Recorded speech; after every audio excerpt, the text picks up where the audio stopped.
وكل بدعة ضلالة وكل ضلالة في النار. أعوذ بالله السميع العليم من الشيطان الرجيم من حمزه ونفخه ونفثه. يا أيها الذين آمنوا كتب عليكم الصيام كما كتب على الذين من قبلكم لعلكم تتقون. ہر قسم کی حمد و ثناء، تعریف و توصیف احکم الحاکمین رب العالمین معبود حقیقی کے لیے سزاوار ہے. درود اور سلامتی نازل ہو سارے انبیاء پر اور خصوصاً آخری نبی محمد رسول اللہ صلی اللہ علیہ وسلم کی ذات مبارکہ پر صلوات ربی و سلام و برکاتہ علیہ. برادران اسلام، یہ ماہ جس سے ہم گزر رہے ہیں ماہ شعبان ہے. اس ماہ کا آدھا حصہ گزر چکا ہے اور آدھا حصہ باقی رہ گیا ہے. اس ماہ کی بڑی فضیلت ہے، بڑی اہمیت ہے، لیکن اس کی فضیلت اور اس کی اہمیت سے اکثر لوگ غافل ہیں. پہلے رسول صلی اللہ علیہ وسلم نے فرمایا کہ ماہ شعبان اس مہینے کی فضیلت اور برکت سے اکثر لوگ غفلت کا شکار ہیں. کس نے کہا؟ پہلے رسول صلی اللہ علیہ وسلم نے. کب؟ صحابہ کے زمانے میں. اگر اس زمانے میں اس ماہ کی فضیلتوں سے،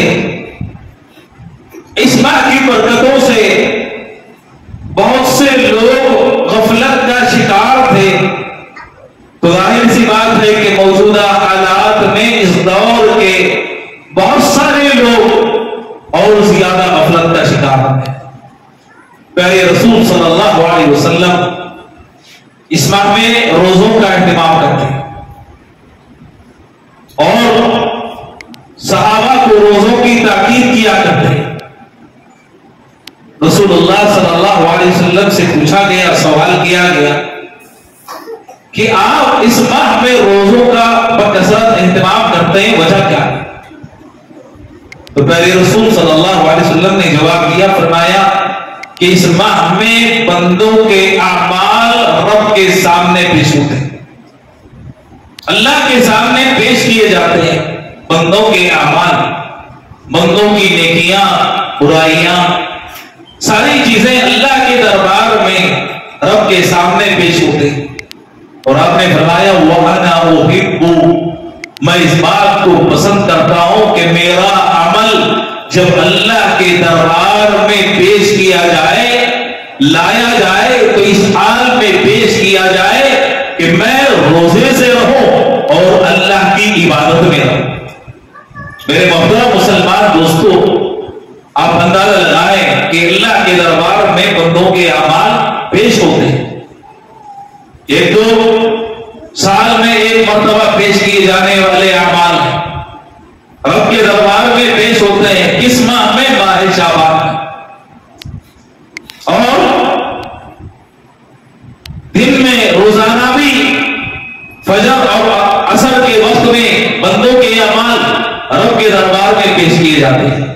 تو کوشش یہ کرنی چاہیے انسان کو کہ جب اس کا عمل اللہ کے دربار میں پیش ہو تو اس حال میں پیش ہو کہ بندہ اللہ کی عبادت میں مصروف ہے، اللہ کی رضا طلب کر رہا تھا، اللہ کو راضی کرنے کے لیے اپنے آپ کو بھوکا اور پیاسا رکھا ہوا تھا. بندے کو یہ کوشش کرنی چاہیے. اسی لیے پیارے رسول صلی اللہ علیہ وسلم اس ماہ کے اکثر ایام میں روزوں کا اہتمام کیا کرتے تھے. اور اس ماہ کے بعد میرے محترم مسلمان دوستو، ہم ماہ رمضان میں داخل ہو جائیں گے. آپ جانتے ہیں کہ ماہ رمضان کو حاصل کرنا کتنی بڑی فضیلت کی بات ہے. کتنے لوگ گزشتہ سال ہم میں کے بہت سارے جو قبروں میں جا چکے ہمارے درمیان موجود تھے، انہوں نے گزشتہ رمضان کو تو پایا، لیکن اس دنیا سے رخصت ہونے کے بعد یہ رمضان حاصل نہ کر سکے. کسی کو مل جاتا ہے اور ایک ماہ کے روزوں کا اہتمام کر لیتا ہے، 1 سال کی نمازیں ادا کر لیتا ہے، تو درجہ اتنا بڑا، ثواب اتنا بڑا کہ پیارے رسول صلی اللہ علیہ وسلم کے پاس 2 صحابی آئے. ایک صحابی غزوے میں شرکت کرتے ہیں، دشمنوں کے ساتھ لڑتے ہوئے شہید ہو جاتے ہیں، اور دوسرے صحابی 1 سال تک زندہ رہتے ہیں. 1 سال کے بعد ان کا انتقال ہوتا ہے. تو ایک صحابی نے خواب دیکھا دونوں صحابہ کے تعلق سے کہ وہ صحابی جن کا 1 سال کے بعد انتقال ہوا تھا وہ پہلے جنت میں داخل ہوئے، اور غزوے میں شہید ہونے والے بعد میں جنت میں جا رہے ہیں. تو صحابی کو بڑا تعجب ہوا کہ غزوے میں شہید ہو گئے، کافروں سے لڑتے ہوئے اپنی جان اللہ کے راستے میں قربان کر دی، لیکن جنت میں وہ بعد میں جا رہے ہیں، اور جن کا انتقال طبعی ہوا تھا، فطری موت میں جو دنیا سے رخصت ہوئی تھی، وہ پہلے جنت میں جا رہے ہیں. پہلے رسول صلی اللہ علیہ وسلم کے پاس آئے، اپنا ایک خواب بیان کیا، تو پیارے رسول صلی اللہ علیہ وسلم سے سبب پوچھا کیا بات ہے کہ بعد میں طبعی موت مرنے والے صحابی پہلے جنت میں جا رہے ہیں اور شہید ہونے والے صحابی بعد میں جنت میں جا رہے ہیں. تو پیارے رسول صلی اللہ علیہ وسلم نے جواب دیا، اور آپ صلی اللہ علیہ وسلم نے فرمایا کیا وہ صحابی شہید ہونے والے صحابہ کے بعد 1 سال تک زندہ نہیں تھے؟ 1 سال تک انہوں نے کیا نمازوں کا اہتمام نہیں کیا؟ 1 سال کے درمیان ماہ رمضان میں کیا اس صحابی نے روزوں کا اہتمام نہیں کیا؟ 1 سال کی جو نمازیں انہوں نے حاصل کی، پائی، اور ماہ رمضان میں جو روزوں کا اہتمام کیا، یہ روزے، یہ نمازیں ان کو جنت میں پہلے جانے کا سبب بن گئی بنسبت اس صحابی کے جو میدان جنگ میں شہید ہو گئے تھے اور وہ بعد میں جنت میں داخل ہو رہے ہیں. 1 رمضان اگر کوئی پا لیتا ہے، 1 سال کی نمازیں اگر کوئی پا لیتا ہے، تو میرے محترم مسلمان دوستو، بسا اوقات 1 سال کی یہ نمازیں، 1 سال کی یہ روزے انسان کو پہلے جنت میں لے جانے کا سبب بن جاتی ہیں، اگرچہ انتقال بعد میں کیوں نہ. اسی لیے ماہ رمضان جو آ رہا ہے، اس ماہ کو آنے سے پہلے ہمیں چاہیے کہ اپنے آپ کو تیار کر لیں. کس کے لیے تیار کر لیں؟ روزوں کے لیے تیار کر لیں، قیام کے لیے تیار کر لیں.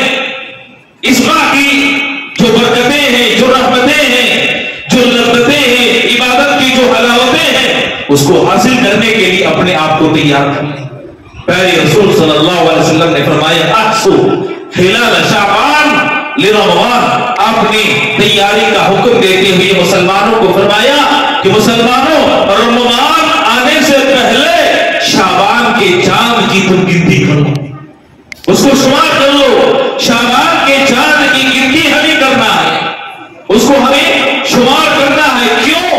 رمضان کی تیاری کے طور پر، رمضان کے استقبال کے طور پر، تاکہ ہم اپنے آپ کو صیام کے لیے، قیام کے لیے، قرآن مجید کی تلاوت کے لیے، اس کی برکتوں کے حصول کے لیے اور رحمتیں حاصل کرنے کے لیے، اپنے آپ کو گناہوں سے پاک اور صاف کروانے کے لیے اپنے آپ کو تیار کر سکے. نبی کریم صلی اللہ علیہ وسلم نے شعبان میں مسلمانوں کو حکم دیا کہ رمضان آنے سے پہلے شعبان کے چاند کی تم گنتی کرو، اور دیکھ لو کہ آج شعبان کی کتنی تاریخ ہے، کل کتنی تاریخ ہوگی، پرسوں کتنی تاریخ ہوگی. کہیں ایسا نہ ہو کہ تم غفلت میں پڑ جاؤ اور رمضان تمہارے سروں پر نہ پہنچے.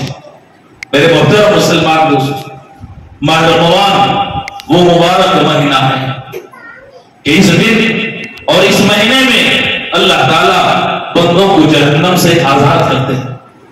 پتہ نہیں کتنے گناہ ہم نے کیے، کتنی غلطیاں ہم سے سرزد ہو گئی، کتنے حرام کاموں کا ہم نے ارتکاب کیا، کتنے اللہ کے حقوق کو ہم نے پامال کیا، کتنے بندوں کے حقوق کو ہم نے پامال کیا. میرے دوستو، کوئی انسان اگر شمار کرنا چاہے تو شاید شمار نہ کر پائے. گناہ کتنے ہیں اس کے، اللہ کی نافرمانیاں اس کی زندگی نہیں ہے میرے دوستو، یہ ماہ رمضان ایک بہترین موقع ہے اپنے آپ کو پاک کروانے کا، اپنے آپ کو گناہوں سے صاف کروانے کا، اور اگر وہ اس ماہ میں بھی گناہوں کو اپنے آپ سے پاک کروا نہ سکا تو اس کے لیے کفی افسوس ہے، حسرت اور ندامت کے سوا کچھ ہاتھ نہیں آئے گا۔ وہ حدیث آپ نے بارہا سنی ہوگی، نبی علیہ السلام ممبر پر چڑھتے ہیں، آپ نے آمین کہی 3 بار خلاف مامون، ممبر پہ قدم رکھا، آمین کہا، دوسری سیڑھی پر قدم رکھا، آپ نے آمین کہی، تیسری سیڑھی پر قدم رکھا، آپ نے آمین کہی۔ صحابہ نے جو سوال کیا، پوچھا کہ خلاف معمول آپ ممبر پر چڑھتے ہوئے آج آمین کہہ رہے تھے، کوئی بات ہے؟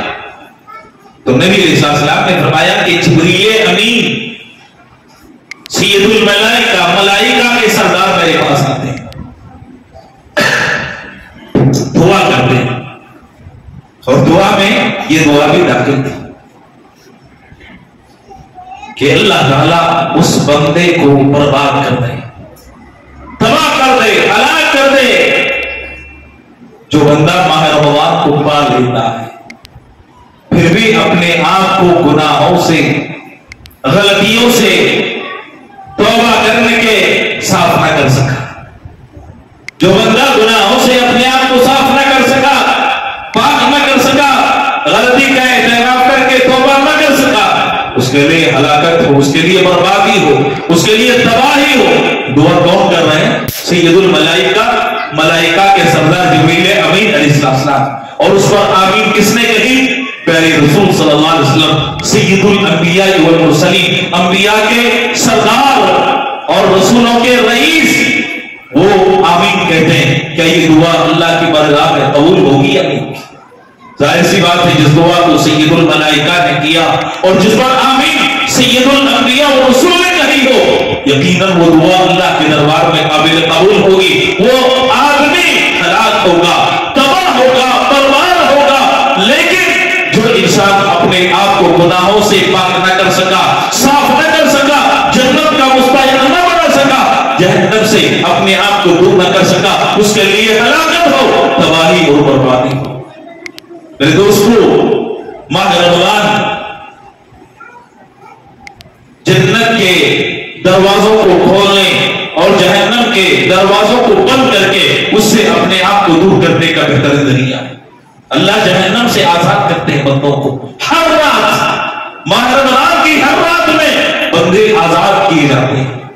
اللہ نے لکھ دیا تھا جہنم کا مستحق ہو چکا تھا اپنے گناہوں کی وجہ سے، غلطیوں کی وجہ سے۔ ماہ رمضان آتا ہے، غلطیوں کا اعتراف کر لیتا ہے، اللہ جہنم سے بندوں کو آزاد کرنا چاہیے۔ یہ ماہ اپنے آپ کو جہنم سے آزاد کرنے کا اور جنت کا مستحق بنانے کا سب سے بہترین طریقہ، اسی لیے آپ دیکھتے ہیں کہ حدیث میں کہا گیا ہے شیاطین کو قید کر دیا جاتا ہے، جکڑ دیا جاتا ہے، تاکہ اللہ کے نیک بندوں کے وسوسہ نہ رکھ سکے، اللہ کی رحمت سے دور نہ کر سکے، جنت سے دور نہ کر سکے، جہنم کا کہیں مستحق نہ بنا سکے۔ اسی لیے اللہ شیاطین کو جکڑ دیتے ہیں۔ ماہ رمضان میں دروازے جنت کے کھول دیے جاتے ہیں، جہنم کے دروازے بند کر دیے جاتے ہیں۔ پھر دوستو، اتنا اہتمام ہوتا ہے اس ماہ میں، اتنا اہتمام کہ جنت کے دروازے کھل جاتے ہیں، جہنم کے دروازے بند ہو جاتے ہیں، شیاطین جکڑ دیے جاتے ہیں۔ کس کے لیے؟ بندوں کے لیے۔ کس کا انتظام؟ اللہ کا انتظام۔ کس کی طرف سے؟ رب العالمین کی طرف سے۔ وہ رب اپنے بندوں کو جہنم سے آزاد کرنے کے لیے تیار ہے، لیکن کیا ہم اپنے آپ کو آزاد کرانے کے لیے تیار ہیں؟ وہ رب بندوں کو جنت کا مستحق بنانے کے لیے تیار ہے، لیکن کیا ہم نے اپنے آپ کو جنت کا مستحق بنانے کے لیے تیار کیا ہے؟ کیا ہم نے تیاری کی ہے؟ میرے دوستو، ماہ رمضان آنے سے پہلے ہمیں کوشش کرنی چاہیے۔ دنیاوی مصروفیات بہت ہوتی، لیکن اپنے آپ کو فارغ کر لیں۔ پیارے رسول صلی اللہ علیہ وسلم، یہ ماہ رمضان آتا تو عبادت کے لیے اپنے آپ کو فارغ کر لیتے، سارے کام نبی علیہ السلام ترک کرتے، سارے کام چھوڑ دیتے، اللہ سے اپنے تعلق کو مضبوط کرنے کی کوشش کرتے ہیں۔ ایک روزہ انسان کو جہنم سے دور کرتا ہے، ایک نفل روزہ، فرض کی بات نہیں کرنا، اگر نفل روزے کی اتنی فضیلت ہے تو فرض روزے کی اہمیت کتنی ہوگی آپ اندازہ لگائیں اس ایک حدیث سے۔ نبی صلی اللہ علیہ وسلم نے فرمایا من صام یوما فی سبیل اللہ الا باعد اللہ بہ وجہہ عن النار 70 خریفا، جو مسلمان اللہ کی رضا کی خاطر ایک دن نفل روزے کا اہتمام کرتا ہے، اللہ کی رضامندی کی خاطر جو مسلمان ایک دن نفل روزے کا اہتمام کرتا ہے، اللہ تعالیٰ اس کو جہنم سے دور کر دیتے ہیں۔ کتنا؟ 70 سال کی مسافت تک اللہ دور کر دیتے ہیں۔ 70 سال کی مسافت، 70 سال تک کوئی چلتا چلا جائے، جتنا دور ہوگا اللہ ایک دن روزے کا اہتمام کرنے والے کو جہنم سے اتنا دور کر دیتے ہیں۔ ظاہر سی بات ہے جو بندہ جہنم سے دور ہو گیا کبھی اس میں داخل ہونے کا سوال نہیں پیدا ہوتا۔ اسی لیے ہم کو اپنے آپ کو تیار کرنے کی ضرورت ہے۔ اور میرے محترم مسلمان دوستوں، بسا اوقات آپ نے دیکھا ہوگا کہ رمضان آتا ہے تو کچھ مسلمان کوشش کرتے ہیں، محنت کرتے ہیں، لیکن جو ہی رمضان چلا جاتا ہے پھر وہی دوریاں، وہی غفلت، وہی سستی، وہی تغافل اور وہی بے ڈھنگی چال مسلمان کی زندگی میں در ہوتا ہے۔ میرے محترم مسلمان دوستوں، ایک عبادت کی لذت ہوتی ہے، جو اس لذت کو پالے اور رمضان میں یہ لذت حاصل کر سکتا ہے انسان۔ اللہ سے نماز کے لیے کھڑا ہو گیا، اللہ کے کتاب کے، اللہ کے کلام کی تلاوت کرنے لگا، جو لذت، جو اطمینان، جو سکون انسان کو حاصل ہوتا ہے عبادت میں، اللہ کے قسم ساری دنیا کی دولت خرچ کر کے انسان وہ لذت نہیں پا سکتا۔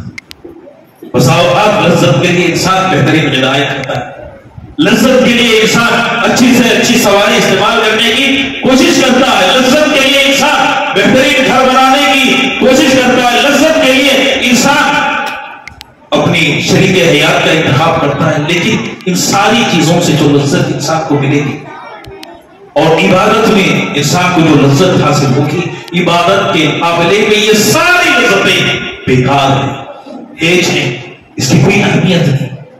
سفیان ثوری رحمہ اللہ کعبۃ اللہ میں بیٹھے ہوئے، سامنے ایک کٹورا ہے، سوکھی روٹی کے ٹکڑے ہیں، پانی ہے، سوکھی روٹی کے ٹکڑے پانی میں ڈال رہے کھا رہے، پانی میں ڈال رہے کھا رہے۔ شاگرد بیٹھے ہوئے سامنے، شاگردوں نے سوال کیا، پوچھا کہ یہ جو سوکھی روٹی کے ٹکڑے آپ کے سامنے ہیں اور آپ روٹی کے ٹکڑوں کو پانی میں ڈالتے ہیں، پانی میں بھگوتے ہیں اور حلق میں اتار لیتے ہیں، آپ دیکھیے کہ یہ جو بادشاہ ہے، یہ خلفاء ہے، یہ وزراء ہے، کتنا بہترین کھانا کھاتے ہیں، لذت والا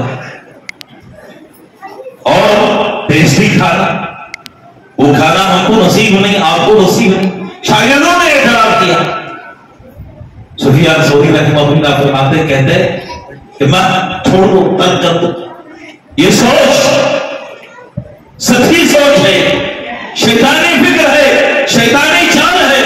اس کے بعد سفیان ثوری رحمہ اللہ نے جواب دیا، کہا اگر بادشاہ کو پتہ چل جائے ما نحن فی، عبادتوں میں جو لذت ہم کو ملتی ہے، عبادتوں میں جو لذت، جو سکون، جو اطمینان، اللہ سے سرگوشی کر کے جو سعادت، جو کامیابی ہم حاصل کرتے ہیں، اللہ کی قسم اگر بادشاہوں کو پتہ چل جائے یہ سکون ہمارے پاس موجود ہے، اس کو حاصل کرنے کے لیے اپنا لشکر لائیں گے، ہم سے جنگ کر کے اس کو چھیننے کی کوشش کریں گے، لیکن وہ نہیں جانتے، ان کو پتا نہیں کیوں یہ لذت دل میں ہوتی ہے، یہ علامت انسان کے دل میں رچی ہوتی ہے، وہاں رچی ہوتی ہے، صرف عابد کو پتا ہوتا ہے، اللہ سے جو تعلق ہوتا ہے انسان کو جو لذت فراہم ہوتی ہے، دنیا کا کوئی انسان بسا اوقات اس کو جان نہیں پاتا، حتیٰ کہ وہ شریک حیات بھی جو 24 گھنٹے انسان کے ساتھ رہتی ہے اس کو بھی پتا نہیں ہوتا کہ یہ لذت کیا ہے، کیسی ہے۔